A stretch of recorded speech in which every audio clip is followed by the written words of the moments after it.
We'd like to thank Gulfstream Park for their sponsorship of this program and some of the other programming and events here at Capital OTB. Gulfstream Park, the championship meet, running now through Florida Derby weekend, March 31st.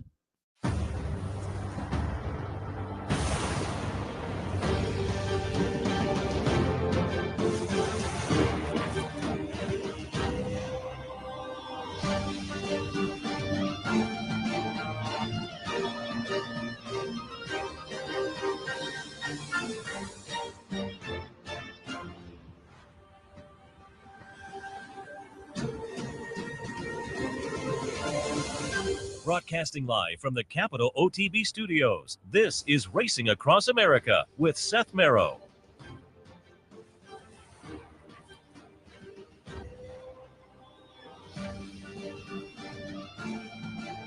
Good morning and welcome to Racing Across America on this Sunday morning. I am Seth Merrow. Thanks for joining us. As usual, on a Sunday, we'll recap some of the stakes action from yesterday, highlighted, of course, by the Sam Davis at Tampa. Also, on the other side of the country, the final running of the El Camino Real Derby at Golden Gate Fields, which is sad whenever we lose a racetrack, and Golden Gate is on the way out. So this was the last running, but we're taking a look at because the winner gets an automatic berth to the Preakness, and the winner this year trained by a trainer who a couple of years ago won this race and then went on to win the Preakness with the El Camino Real winner. So maybe worth looking at in light of, future thoughts on the Triple Crown Trail. Also coming up a little bit later on, we'll be joined by Matt Dinerman, announcer down at Oaklawn. I wanted to get Matt on for a while now, but I wanted to talk about his first season down at Oaklawn, so I wanted him to be able to settle in and get a little time under his belt so he could comment on that. So I invited him on this morning. We'll talk with Matt, maybe get a couple ideas for Oaklawn for this afternoon as well from Matt. So that's coming up a little bit later on. Also, later on here at the Clubhouse Racebook, don't forget one of our more popular promotions here at Capital OTB every year, the NYRA calendar giveaway, and that'll be right here today, this afternoon at the Clubhouse Racebook. If you stop by the Racebook today, first 75 folks will get a 2024 NYRA calendar. So don't forget, that's today right here at the Racebook, 711 Central Avenue in Albany. Don't forget today also, Super Bowl Sunday. Everybody's ready. And if you'd like to find a venue to kick back and watch and enjoy with some other folks, Fredella's right here at the Racebook is the place to do it. Fredella's is going to have a Super Bowl watch party. They have, I think I have it here. They have some food and drink special. Yeah, here we go. Food and drink specials for this evening. Chicken, bacon, ranch wrap, sausage and peppers, onion sandwich, fish and chips, et cetera, et cetera. There's a whole list of food specials, drink specials as well. So you can come down if you're looking to enjoy with a group, or if you have a group to bring them on down. Fredella's here, again, right here at the Clubhouse Racebook Super Bowl watch party tonight. So we'd love to have you swing by this afternoon as well. This afternoon, and then stick through the evening. A little horse racing action, a little football. Can't beat that. 711 Central Avenue in Albany. All right. Let's jump in and take a look at some of the action from yesterday. Again, the card at Tampa was kind of the highlight with the Sam Davis playing along the Derby Triple Crown Trail. Nice full field lined up of 12. There was, right at the beginning, long shot, and went 127 to 1. Ever Do It lost the rider right at the beginning. And that one, subsequently, and I have to get somebody who's more in tune with horses than I am to explain the psychology of horses, because lost the rider right at the gate and kind of went with the field around the first turn and then faded to the outside fence and then ran through the outside fence. And eventually the outriders caught him. What I heard yesterday was the horse was fine. And from what I heard, the jock was okay as well. And that was just unofficial, just kind of quick sources from the track. So it was an unofficial kind of thing. But again, we hope the best for the horse and the jockey. But I'm always that is not an unusual thing. It's not a normal thing that necessarily, but to see the horses kind of run through the fence and like, what made him think that was a good idea? But anyway, so that happened. Horse I liked, Fulmineo. Fulmineo went off at 12-1. And coming around the far turn, I thought, I'm in pretty good shape here. Fulmineo was making a nice run and then just couldn't sustain it. But watch the stretch run here, and it will be number 5, No More Time, getting it done. You can see my 11 Chicklet there. He's kind of making a big run around the turn. And then, as I say, Fulmineo's right in the mix late, but then kind of fades, but not fading on the front end pretty much all the way around. As the lukewarm 3-1 favorite, it was No More Time. The chart margin is going to wind up to be 1.25 lengths, but you weren't sweating if you had that one. It was a nice late run from Agate Road, the Rapoli Pletcher runner that was moving over from the turf, was kind of plan B for them when Locke couldn't make it. West Saratoga winds up running third in here after a well-beaten second in the Pasco in his previous start. But again, a start over the track always seems to be beneficial. And so West Saratoga completes the try at 31-1. But it is, again, No More Time, 3-1 favorite. I was kind of surprised he went off as the favorite. Came out of a 5th place finish in the Mucho Macho Man behind Otello. But they knew on this one, as again, lukewarm at 3-1, but did get it done in here. And I checked earlier. Let me just double check. I didn't see buyer figures, but I didn't recheck when I got in here in the studio. I looked earlier in the morning. Maybe we have something here as far as a number, because it was a good looking performance. But again, how was it number wise, and how will it stack up? Yeah, it's a little bit light, 80 buyer for No More Time. So again, given the numbers over the past couple of weeks for most of them, I'm not sure the last couple of weeks whether we're getting our juices flowing on the Derby trail. I will say, for most of them, Nice Sauce last week, but again, he's not eligible for the Derby, being a Baffert horse. But Mystic Dan also tossed a very good number. It's just the rest of his resume didn't really support that. So he's got to validate that at some point. And No More Road, a lifetime best buyer, but again, the 80s seems a little light there. But it was a good-looking performance, certainly, on the front end all the way around. Again, Agate Road with the second. I think that was okay for Agate Road as well, who debuted in an off-the-turfer up at Saratoga in the that 1.5 turn mile configuration, got off badly and just missed, late run, just missed in a photo in his lone dirt start. It was his debut up at Saratoga. Subsequently, had been on the turf and run very well. But again, with Locke not being able to make it, Pletcher goes to plan B and brings Agate Road over for Rapoli and company. And, again, the nice closing effort. As I say, I don't think any point in the stretch, if you had Agate Road, you thought, he's going to get there.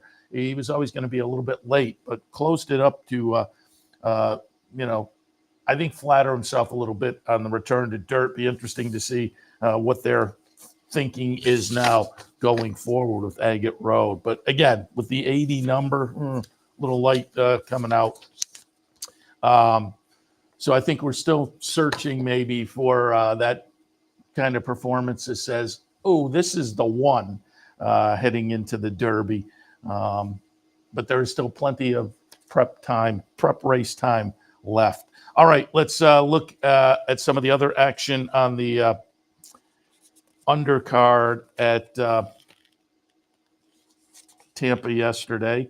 I didn't pull up the replay, but I did want to mention, on these days, there are often performances, barns bring over horses because the undercard typically has some salty allowance, first level allowance or maiden races. Well, there was a maiden race, the 9th race, that was on the turf, and a couple that are probably worth paying attention to. on the 3-year-old filly side on the turf going forward. 2 first-time starters in the 9th race right before the Davis. It was a dead heat between Shug McGahee's Bell of Rights and Chad Klarovich's Oversubscribed. It was a nice battle down to the wire. Took a long look, in fact, with the horses circling around, and eventually it was declared a dead heat. But again, as those 2 were first-time starters, on it, as I say, one of those days when these type of undercard races tend to produce, our salty fields that can tend to produce some nice runners going forward. Those 2 look pretty good. Again, Bell of Rights from Shug, Oversubscribed from Chad. I will say, my top pick in there was a horse with some experience from Graham Motion, Active at 15-1. It was a day where, thank you, Dino in the control room pulls it up. Active is going to be the number 7 horse here at 15-1. And right about here, I think, I might, my 15-1 shot might do it. And then you can see the momentum coming from the other 2 on the inside, sneaking up. And then, as I say, it was right there. And they dead heat. They're half a length in front of my top pick, Active. And it was one of those days, I said it during the afternoon when I was in here. I got run down at the wire probably 5 times yesterday with pick, and a couple of them were pretty good at price-wise, pretty good. And it's just, it was rough. You'll see here, this is a ding-dong finish between the top 2. And again, they looked at the photo for a long time with the jocks and the horses circling around, and then eventually declared it a dead heat. But again, worth watching those 2. And as I say, that my top pick, Active, I think, ran a very good race as well. It was a little frustrating on a day where I had a few of those frustrating finishes. But overall, again, just wanted to mention that because I think some 3-year-old fillies on the turf probably worth watching going forward. All right, also on the day yesterday, it was the Pelican. I had Sibelius in my mix. I used Super Ocho on top. Super Ocho, I said in the morning yesterday and then again in the afternoon, Super Ocho to me had the potential to speed pop the field. And it was a rough trip for him because he got off maybe a little slowly and then moved up. I wouldn't say rushed. I think he kind of willingly went up, but engaged subsequently with Dr. Oscar, who was a 20-1 long shot. And it was just, my hope was Super Ocho could get out and get an easy lead and maybe take him all the way around. He got out a little slow, then had to move up and engage, and did that within the first furlong or so, but had somebody really challenging him right there in the fractions, 21 and change, 43 and change. So Super Ocho, the number 4 horse, he was right there. Again, top of the stretch, I'm there, but the trip took the toll a little bit. Super Ocho fades to be 6th in the field of 7. And you can see it is number 7 on the outside, Sibelius, getting it done over number 5, Mish. But it was a nice performance by Sibelius, who I had down in my mix. Nakatomi, just in the stretch there, had nowhere to go. Nakatomi was the even money favorite for Wesley Ward coming out of the Breeders' Cup Sprint, 3rd place finish behind Elite Power and Gunite. And you'll see Nakatomi is going to wind up 3rd in here, but really had nowhere to go. And you get a sense of that there. It's just there was a wall of horses in the last 1/8 of a mile. So Nakatomi, the trip kind of spelled disaster for him as far as not really having a chance to get the run in the last furlong. Sibelius, on the other hand, on the outside, had the clear run and gets it done. Notable Sibelius, a couple of things notable.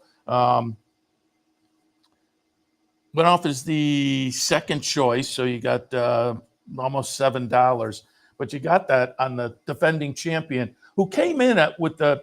I always like when trainers, and it's really only in stakes races that you can kind of look at this and rely on it a little bit. When trainers use a similar pattern that has been successful year to year, and Sibelius last year won the Mr. Prospector at Gulfstream, then comes over and wins the Pelican at Tampa.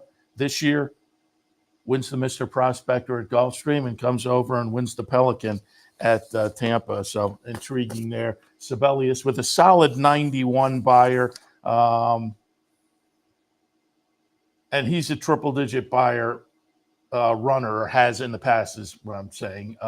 So the 91 was not a lifetime best and went backwards, in fact, a little bit from that win in the Mr. Prospector. I'm just looking last year. Last year, he progressed nicely and actually had a triple-digit here in the Pelican. But it's still a nice performance, a very nice performance. And the 91 is an okay number as well. Sibelius with the victory. Junior Alvarado on board for Jeremiah O'Dwyer in the Pelican. Also on the card yesterday, and just looking, I don't think I have my chart, but I wrote down the results, so I think we're good there. The Minaret, going to take a look at that one.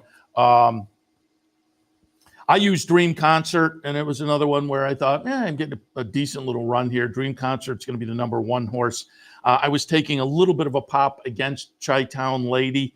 That one was coming out of a third place finish in June. So there was a long layoff for the number 2 Chi-Town Lady, but boy, look at this late run. Again, I have the 4 Dream Concert, and it was that kind of day. About the 8th pole, I think I'm in good shape.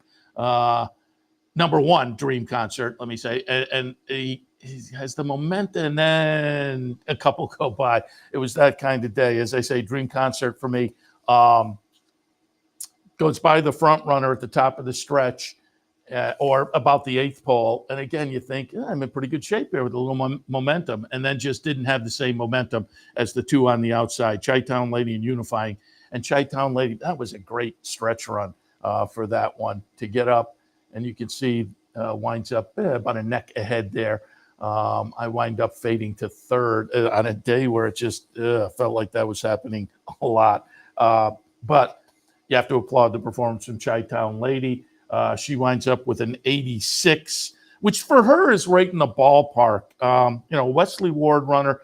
And again, I took a little shot in that on class, this horse, you go back, and I showed yesterday, Chi-Town Lady had won the test at Saratoga a couple of summers ago, 2022.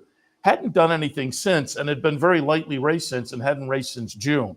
So I took a little pop against, but congratulations to Wesley Ward, Tyler Gaffleone on board. Big late run for Chi-Town Lady. And again, with the 86, that's right in the ballpark. Her lifetime best is a 90. So on a comeback off a layoff like that, nice performance. Wesley Ward with a 5-year-old mare on the sprint side that we can watch the rest of this year as well. All right, and finally on the stakes side of things, down at Tampa yesterday, it was the Suncoast. 3-year-old boys had the Sam Davis. The 3-year-old fillies had the Suncoast, and the clear favorite in here. And off the Demoiselle win, I took a couple of shots in some of the other stakes races, like with Fulminio at 12-1, but I couldn't get past Life Talk out of the Demoiselle. She looked fabulous there. Had run 4th in the Breeders' Cup Juvenile Filly. They took one more shot before the 2-year-old season ended and won the Demoiselle. Mike Rapoli was at Tampa yesterday. And it just seemed like the Pletcher-Rapoli runner Life Talk would run very well and get it done in the Suncoast. She is going to be the number 4 horse, however, and winds up running last. A rough couple of weeks for Rapoli 3-year-olds with Fierceness disappointing. And now Life Talk, again, the 4 horse. You can see her fading through the field. On the flip side, number 2, Power Squeeze, gets it done, separates herself from the field late. Number 1, Who Could Ask for More, runs 2nd, and running 3rd was America's Vow.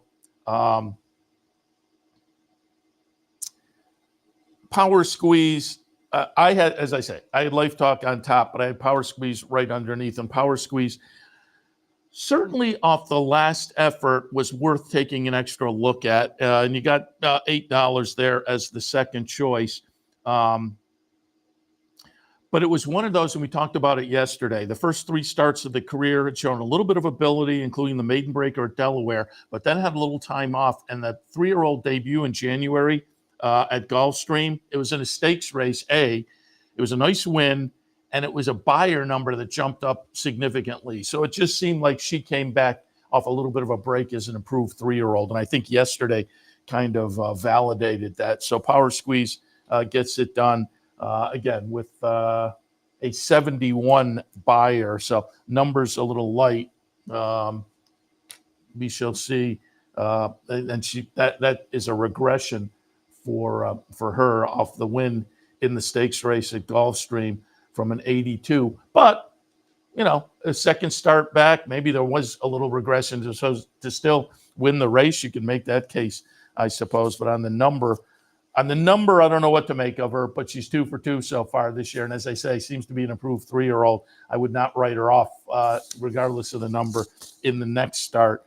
However, again, a rough week for the 3-year-olds, fillies and males on the dirt for Mike Rapoli, with that kind of a number for the winner in that race, and Life Talk fading to last. And I didn't read anything to see if there was some kind of a physical issue or some kind of an excuse for Life Talk, but we shall see going forward, as it were. All right, let's move on to some of the other stakes action yesterday, and we will move on to Aqueduct. The Heavenly Prize was their feature yesterday. Heavenly Prize Invitational, a mile, the trip, fillies and mares, $150,000 up for grabs.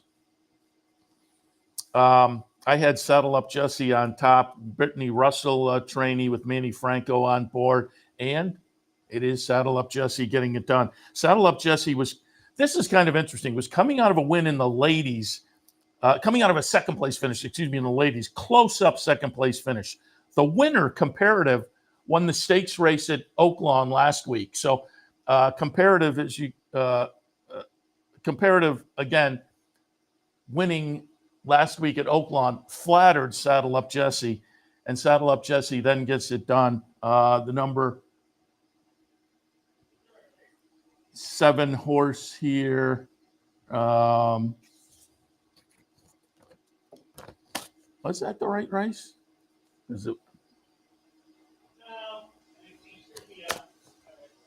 Yeah, that is not the right race, because Saddle Up Jesse is the 7 horse, and that wasn't the 7 horse. But again, the interesting side story also is, again, in the ladies, Comparative won, Saddle Up Jesse a close-up second. Comparative wins last week at Oaklawn and does it with Manny Franco on board. Manny Franco in New York yesterday on Saddle Up Jesse. So comes out of that ladies back on January 6th, and then subsequently is on board the first 2 finishers in subsequent stakes races and wins both of them. So again, here we do see Saddle Up Jesse on the front end, virtually all the way around as the even money favorite. Chart margin is going to wind up to be 2.5. Movie Moxie runs second, Spike third. I had the exacta there, and you got $20 with Saddle Up Jesse and Movie Moxie. And Saddle Up Jesse, a solid 87 buyer for Saddle Up Jesse. And that's right in the wheelhouse of her top numbers. Her top number last time was in that ladies, the 88. Now she's an 87. So she pairs up a couple of decent numbers and pairs up a couple of good efforts. And Brittany Russell comes to New York to get it done. I say comes to New York. I think it was an assistant in the winner's circle, but Brittany Russell, again, the trainer that kind of came on everybody's radar screen a couple of years ago with the fall end of the year down at Maryland, where she was just going very, very well, and subsequently has picked up some top owners and whatnot and doing very well, and has kind of spread out her operation a little bit, like yesterday, coming to New York to win a stakes race. Also yesterday, there was a stake at Gulfstream, the Gulfstream Park Turf Sprint. And another one where, I mean, it was that kind of day. I had Panther Island on top. Coppola was in the third spot for me. Karatari, I thought, was a little bit interesting. Panther Island is going to be the number 4 horse. And again, I'm kind of thinking, getting a pretty good run in the stretch. You can see the 4 horse here, Panther Island, under Leonel Reyes, kind of sitting in a good spot and is making a good move at the top of the stretch. And I'm feeling pretty good about Panther Island. But then Coppola, the number 2 horse under Edgar Zayas, is going to also make a move. And I thought I had the momentum here. And I'm still thinking I'm going to hold on. Okay, not going to hold on. As Coppola goes by and gets it done over Panther Island. Coppola coming out of a 4th place finish in a stake most recently behind Panther Island, turns the tables yesterday for trainer Dale Romans. Panther Island, Coppola. Again, Coppola for Dale Romans and Edgar Zayas with a 95 buyer. So a solid number there for Coppola. Not a lifetime best. If you go down the page a little bit, he had put in a triple-digit buyer of a 101. But you look, otherwise, that stands out as a little bit of an aberration. Otherwise, that 95 is right with some of his best performances. And yesterday ranked up as one of those. And finally, let's take a look at, as I say, it's sad, the last running of the El Camino Real Derby, as we shall see how things shake out as far as racing in Northern California, which, you know, in my lifetime was a robust circuit, and has kind of slowly moved in the other direction. Bay Meadow's gone, Golden Gate gone. They have a nice fair circuit, and they're looking to maybe bring some of those fair tracks in for bigger meets. And again, we'll see how that works out. But as I noted at the top, the last few years, the El Camino Real Derby has had a win and you're in factor for the Preakness. And a couple of years, 3 years ago, 2021, trainer Mike McCarthy won this race, the El Camino Real Derby, with Rombauer, and then went on and won the Preakness. So we'll see. He brought in, Mike McCarthy brought in Endlessly yesterday, and a 3-5. Endlessly lives up to the favoritism, does it pretty easily, and it was kind of a good-looking performance. I don't have a number for Endlessly, but again, you would have to think, given what McCarthy did with Rombauer, the Preakness certainly is likely in the future for this one. And as you can see, kind of takes him around top of the stretch, starts to make a nice run here on the outside. And chart margin is going to be 1 3/4. So again, gets a late run to go by the front runner Tapalo to get almost a couple of lengths, but it's a 3-5 favorite. Next couple of choices, they were both 7-2. Tapalo and Guy Named Joe run second and third. But as I say, it may have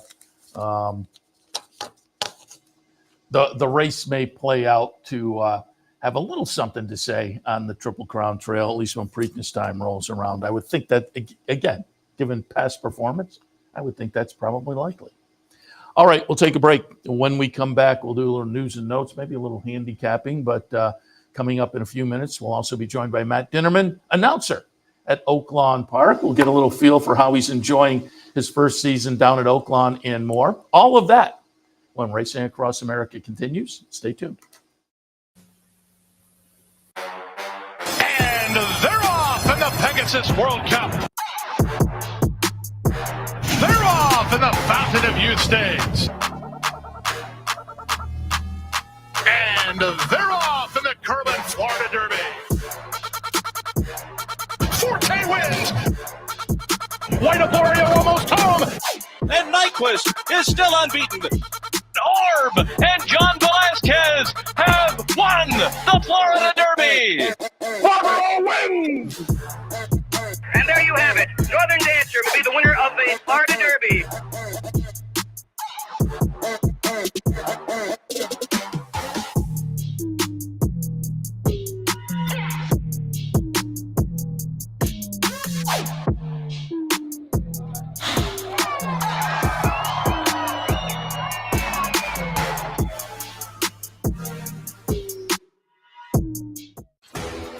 Sometimes it pays to go with the flow, to check your worries at the door, to reconnect with your crew, to follow the thrills and the flavor, to roll with it and see where it takes you, to enjoy every minute to its fullest, and to dance like there's no tomorrow.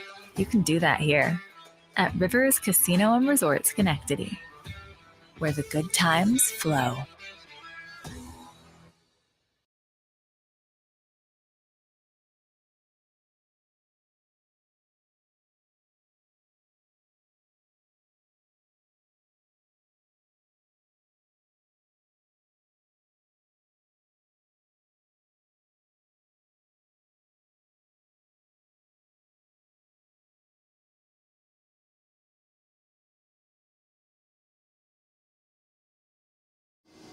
Welcome back to Racing Across America. Seth Merrow in the studio. Thanks for joining us.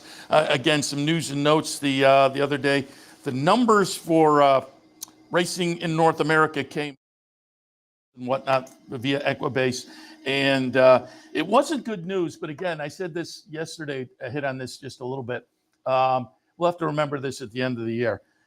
Handle numbers, January 24 versus January 23. They were down almost 11%. That's a pretty big hit, but it was mostly weather related. I mean, we had cancellations, and there was the weekend at the entire racing week, essentially. It's a 3-day week, but at Oaklawn. And again, this will be mitigated over the course of the next 11 months, certainly. But at the end of the year, we're going to have to look at that number and factor that in. Now, it'll also be mitigated because some of these tracks that lost dates are adding dates now. So we'll see what the February numbers look like. And if they could, well, they have the potential certainly to rebound a little bit. But as I say, it was a little bit of a hit in January with, again, a dip of almost 11%. But again, you have to take those kind of numbers in context. And when there is something like that, how did that happen? All the follow-up articles that I read in the trade publications usually put out these monthly numbers once they're put out. They all noted the weather situation, and that is clearly what happened. Also, news came out, confirmed National Treasure is going to go to the Saudi Cup a couple weeks down the road. Off the big win in the Pegasus World Cup, no shock. Going to be in the Saudi Cup vying for $20 million. So we have that to look forward to in, again, just a couple of weeks. The world's richest race. It's run at about 1.1 miles on dirt around one turn. So should suit him very well. And certainly off of that performance a few weeks ago in the Pegasus, looks to be in pretty good form. I pulled up from just the other day, middle of the week, I guess, must have been Wednesday. Brad Free has the Kentucky Derby, who's hot and who's not, for the previous week in the daily racing form. So again, this is going back a week, looking at results from a week ago. Who would be heading the who's not category? Correct, Fierceness. The Breeders' Cup Juvenile winner could have solidified early favoritism for the Kentucky Derby by winning the Holy Bull. Instead, he finished third. And David Aragona has put out, I think it's his initial early line on the Derby. And Brad Free notes Fierceness opens at 12-1 as the third choice on David Aragona's Derby watch line. I was a little bit interested. Same article mentions Locked, who again had a little bit of a fever and missed the race yesterday at Tampa. But Locked is the favorite, 8-1 favorite on David Aragona's early Derby line. So I thought that was intriguing. And again, it's going to be interesting to see how this shakes out, because nobody seems to be wrestling with the consciousness of the horse racing public and saying, I'm the one. That noted, I did pull up Jeremy Plank's countdown to the crown from Friday, and I did find this interesting. He writes about last weekend a little bit. The biggest surprise last week wasn't the loss by 2-year-old champ Fierceness, but the rather dominant manner in which Mystic Dan made a mockery of the Southwest. And again, it's going to be very interesting to see. And Jeremy mentions it. He says, why was one more impressive than the other, or more notable? Because, as Jeremy writes, Fierceness had shown an ability to lay an egg prior. So his loss had, there was something already on the resume. But he mentions Fierceness, he mentions Mystic Dan had never touched the kind of air he ran through at Oaklawn. And that's what I've said. You look at his resume and it hadn't quite lived up to that yet. It's going to be interesting to see Mystic Dan in his next start, certainly. He may be the one. All right, we'll take a break. And as noted earlier, I'll be joined when we come back by Matt Dinerman from Oaklawn Park. We'll get some thoughts on his Oaklawn season and more. Stay tuned. Haven't signed up for a Capital OTB account yet? Now's the time to take advantage of the sign-up bonus. Open up a new account with $200 or more, bet $400 by the end of the month, and receive a bonus $200 into your account. Plus, you can take advantage of everything an OTB account has to offer. Wagering from any device, live streaming, racing info, past performances, online promotions, and more. Sign up today and take advantage of the new account bonus. Details at capitalotb.com.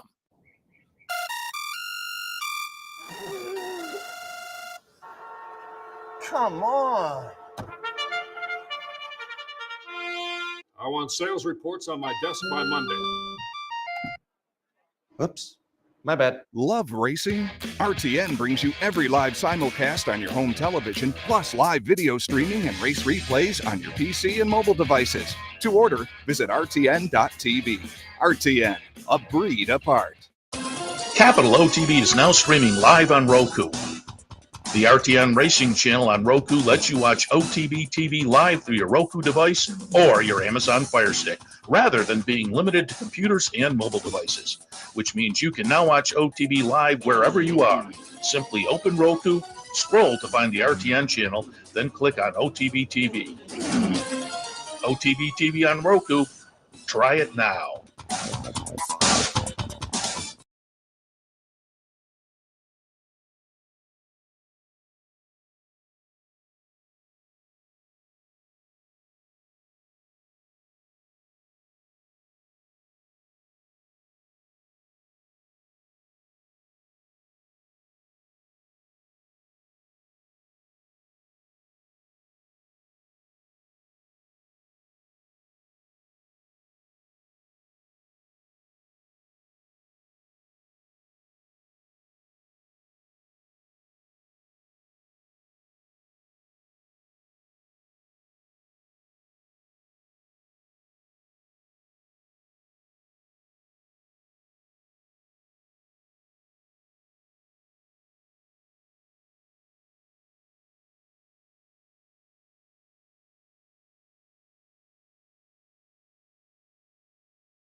Welcome back. We are reaching out to Matt Dinerman. We haven't connected yet, but in the meantime, do a little handicapping here.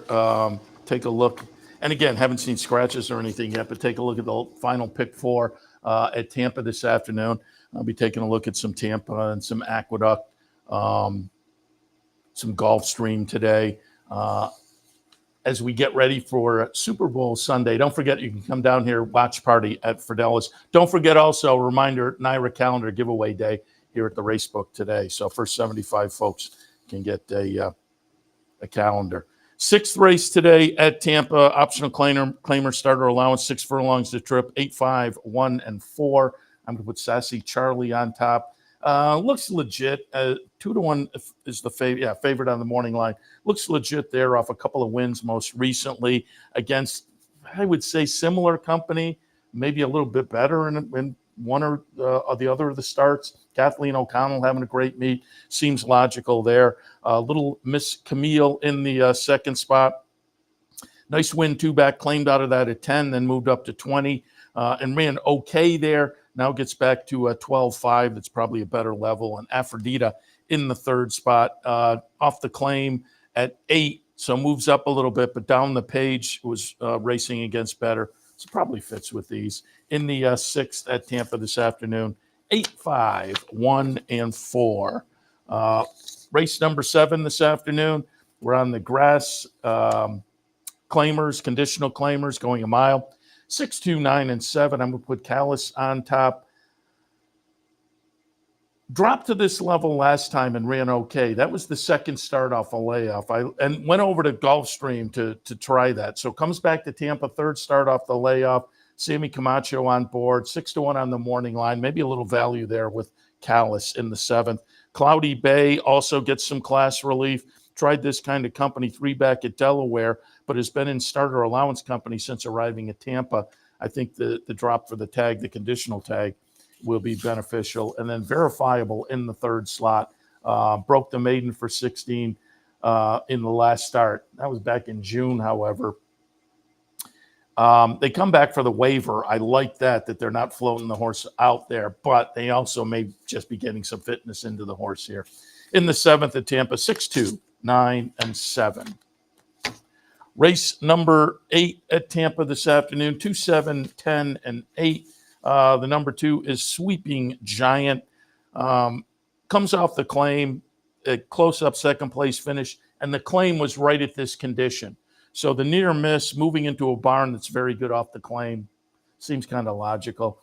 Moving down the claiming ladder, Cull Star.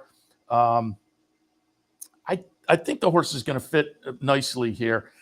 Firing numbers that match up with this bunch. And again, not taking a big drop down, but a drop that I think is going to be beneficial.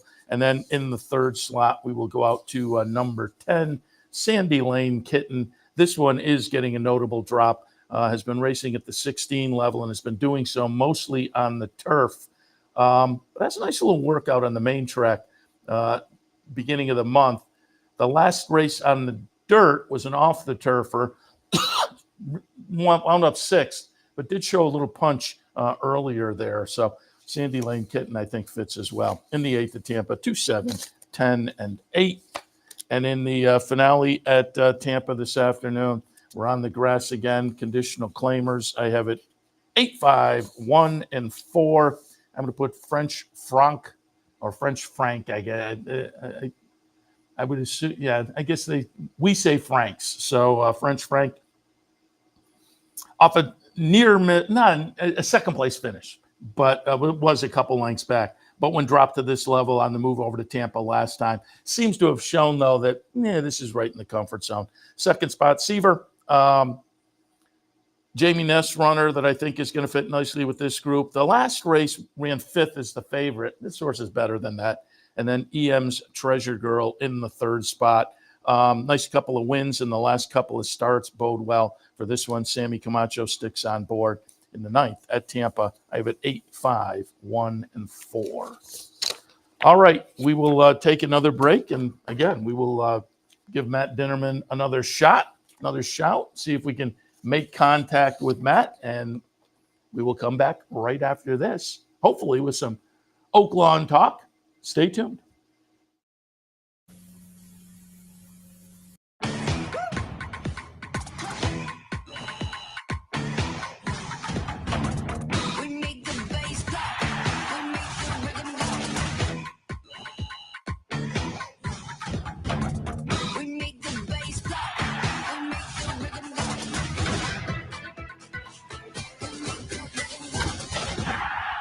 There's no better place to enjoy horse racing action than the Capital OTB Clubhouse Racebook, 711 Central Avenue in Albany, just minutes off of I-90. The Clubhouse Racebook features over 200 flat-screen TVs, bringing you racing action from across the country, plus all the major sporting events. Racing info, tip sheets, promotions and events, track odds, plenty of parking, and a full bar and restaurant. Stop by today. Capital OTB's Clubhouse Racebook, 711 Central Avenue in Albany. Gulfstream Park's championship meet brings world-class thoroughbred racing to South Florida each winter, and it's a prime reason to offer the best turf racing possible. Having the best surfaces is the key to offering a superior racing product. We are committed to attracting the world's best horses, trainers, and jockeys to run over our exceptional course. Gulfstream Park's new turf course will be unveiled this December.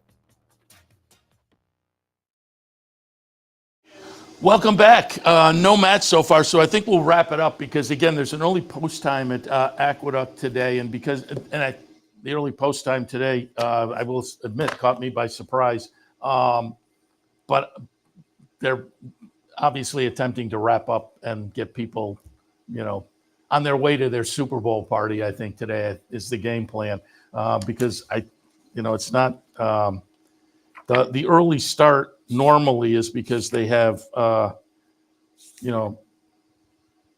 10 races on a Saturday, and this is just a normal 9-race card, but they're going to get everybody out before about 4 o'clock. So as I say, I think they're looking at people who are maybe headed to Super Bowl parties and whatnot. So they do have the 11:50 posted Aqueduct. That means they've kicked off the pregame show. So again, we will get Matt slotted in certainly. But couldn't make contact this morning. So, again, with the NYRA pregame show already underway, I will wrap it up for Racing Across America on this Sunday morning. We'll get you to the pregame in New York, and I will be back in about an hour or so to kick things off. OTB Live on a Sunday afternoon. Seth Merrow in the studio, thanks for tuning in. And, again, I'll be back in about an hour or so for OTB Live on a Sunday afternoon. See you then. We'd like to thank Gulfstream Park for their sponsorship of this program and some of the other programming and events here at Capital OTB. Gulfstream Park, the championship meet, running now through Florida Derby weekend, March 31st. You're watching OTB TV, a service of Capital Off-Track Betting.